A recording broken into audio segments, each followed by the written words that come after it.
Hi, I'm Hannah, and you just heard that.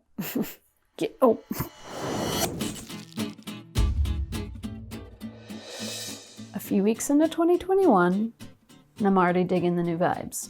The air feels fresher somehow. Could be my new Airwick Essential Mist Diffuser, lavender and almond blossom. Honestly, when I heard that, didn't know what to expect, but turns out I love it. Hashtag not sponsored. Today, I'm here to tell you all about my experience trying the new challenge YNAB started at the beginning of this year called the 34-Day Reset.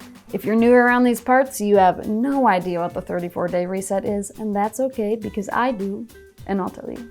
A quick rundown on what the 34-Day Reset is. There are 3 rules with one overarching goal. For 34 days, you're going to 1. Track each and every spent dollar with YNAB or a journal or an Excel sheet, whatever. 2. You're only buying essentials. We'll let you determine what your essentials are, but the point is all non-essential spending is on hold for 34 days. And 3. No eating out. No exceptions. The goal in the end is to spend less to save more. The team here at YNAB did a trial run of this challenge back in October to work out some kinks and see what we learned, and on average, participants were ending the challenge with about $1,000 extra in extra saved cash by the end of the 34 days. Holy dollar bills, y'all. And now that you know what the 34-Day Reset is, let me fill you in on my experience with it. First, I'll say, while I definitely held to all of these rules, I didn't focus too much on how much I was saving, but rather on reining in my habits. At first, I created a category in my YNAB budget titled 34-Day Reset that I thought I would dump money into anytime I dodged a temptation or made some extra money, but I actually ended up finding more satisfaction in seeing my categories stay full and plump throughout the month and seeing that, indeed, I did not need to spend from those categories as much as I thought I did. So, that being said, as far as the amount of money I saved in this challenge, I have no idea. What a reveal. She had one job. But I was in it for the habit building and learning that I don't have to indulge every single craving and temptation, and I'll probably survive, and it may not even hurt.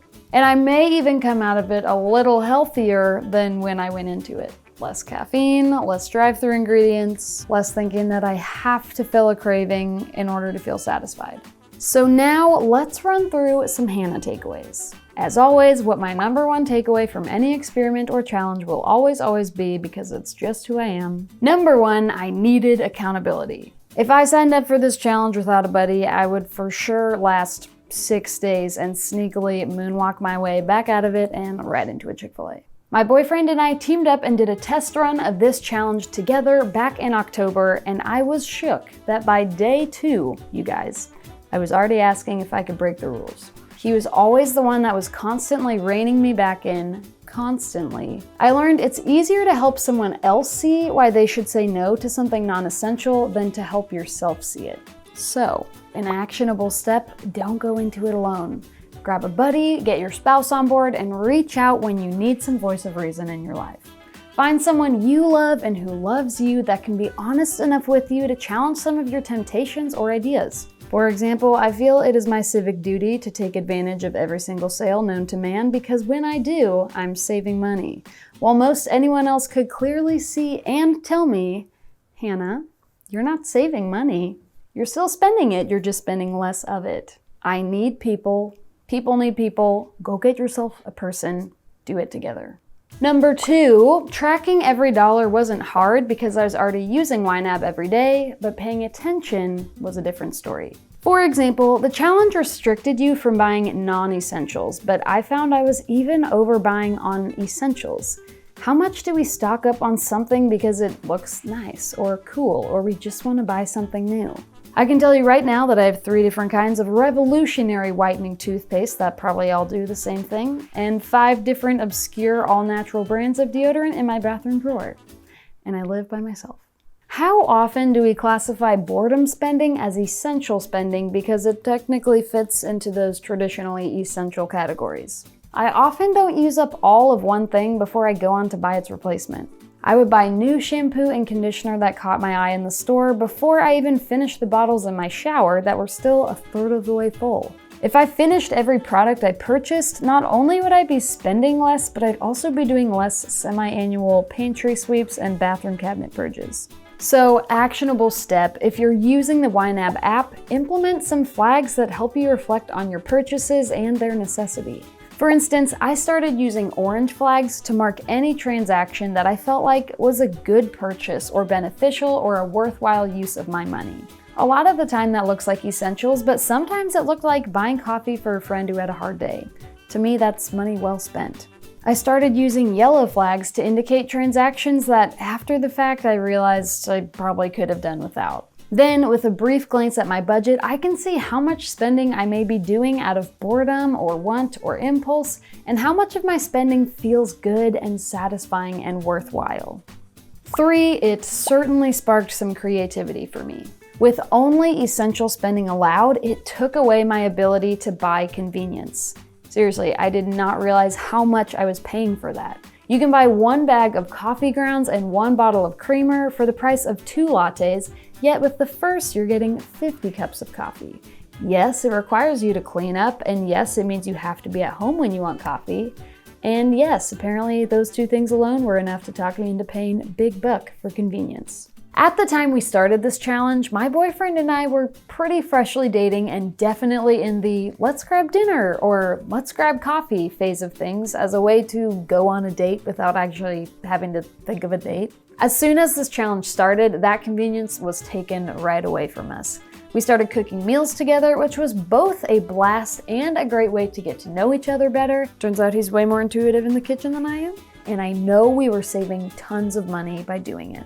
Jesse Meekum, founder and CEO here at YNAB, always says debt kills creativity. Don't know what he means? Well, ask him how YNAB got started. This whole app exists today because Jesse needed $350 extra a month to make rent, but wasn't willing to take out a loan or swipe a credit card to do it. Instead, he got creative, selling a budgeting spreadsheet that over the next 17 years evolved into the app we're using today. All because he didn't let the convenience of borrowing someone else's money choke out his ability to find another solution. Being able to swipe a credit card whenever you need it keeps you from exploring alternative ways to get to an end goal. Convenience spending falls into this exact same mentality. If I can always purchase a full hot meal on the go, I'll never figure out how to scrap up a meal with the odds and ends in my fridge and pantry like I learned during this challenge, and I'm so grateful for that. So think through all the different ways or times you pay extra for convenience or a shortcut or because it's simply easier. Maybe write them down, circle the ones that are absolutely worth the money because there's totally a time and place where the ability to buy convenience or pay for a helping hand is wonderful and life-giving and necessary. But go back through that list and star the ones that you probably don't need to be paying for. Maybe these are some of the extra expenses you can cut out of your life. How could you make those things happen through other means and save some money on your end? For me, I finally found a coffee creamer that tastes like I purchased a real coffee house made latte. Now coffee at home tastes a lot more like when I pay someone else to make it. I also learned I never feel guilty after eating a home-cooked meal like I do sometimes after grabbing Sonic on the go. Speak of the devil, I had no clue what my eating out habits actually were. If you ask me how many times I ate out a week, I would probably say maybe once, maybe, with a straight face and think I'm legitimately telling you the truth. Wrong. Apparently, if something is in my sight, it is on my mind. See the Dunkin' Donuts? Yes, please. I will take 1 medium iced matcha latte. $4.50? Gone. Or I tell myself, well, 1 Chipotle burrito bowl is actually 2 meals for me, so really it's pretty cheap. But still, $9.87, gone, digested. And brother, that adds up. So, I may need to implement some more granular guidelines around eating out for myself. While having a budget limit is one great way to start eating out less, I've found I can still cheat the system by eating out cheaper places more often to really stretch my budget, which does ultimately mean I'm eating less healthy places more often. Not great. Maybe I also set a guideline that eating out should only be done socially and not on my own. Maybe I only allow myself to eat from restaurants that serve more health-conscious foods and pay a higher ticket. This will not only limit my eating out because my budgeted dining out money won't be able to take me as far, but it will also take less tolls on my health and maybe help me begin to eliminate my dependency on that habit.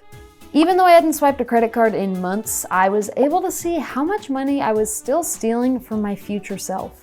I love gratification. I give in all the time to a convincing ad or a tempting sale or a new product because maybe this is the mascara that will finally make my lashes long and voluminous. But when I look at my true priorities and desires, buying a home one day and paying off that last student loan, I would gladly take shorter, thinner eyelashes in order to get there sooner.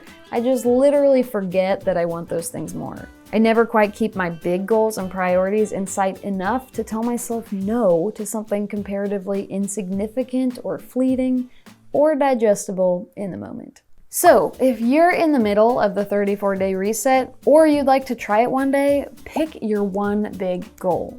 Name it. Finally taking your wife on her first trip to Disney World, paying off the car, moving out on your own.